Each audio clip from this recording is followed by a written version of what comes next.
Dokter yang menyuntikkan vaksin kosong ke anak SD tak akui perbuatannya, Kapolda bilang ini. Dokter yang menyuntikkan vaksin kosong ke anak SD masih kekeh tak mengaku. Tersangka dalam kasus dugaan penyuntikan vaksin kosong saat kegiatan vaksinasi anak di sebuah SD di Jalan Yosudarso, Kelurahan Martubung, Kecamatan Medan Labuhan, Dr. TGA masih tidak mengakui perbuatannya. Kapolda Sumatera Utara, Irjen Polisi RZ Pancaputra Simajuntak mengatakan hal itu Rabu 9 Februari 2022. Ketika ditanya apa motif Dr. TGA dalam vaksinasi yang diduga menyuntik tanpa vaksin kepada anak-anak, Panca hanya mengatakan bahwa dokter itu sudah dijadikan tersangka. Menurutnya, boleh saja orang tidak mengakui perbuatannya, tetapi penyidikan akan bekerja profesional dengan mencari pembuktiannya seperti bagaimana teknisnya, SOP sebelum penyuntikan, apa yang dirasakan seorang penyuntik jika dia akan menyuntikkan, dan lainnya.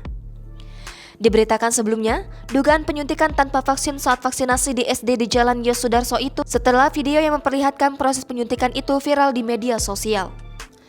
Petugas terlihat menyuntik lengan anak tersebut namun diduga tidak berisi vaksin.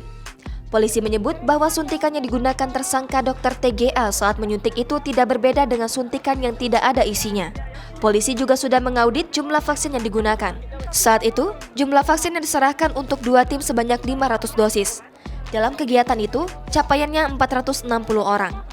Namun ternyata, jumlah vaksin yang dikembalikan sebanyak 100 dosis, bukan 40 dosis sebagaimana yang seharusnya jika capaiannya 460 dosis.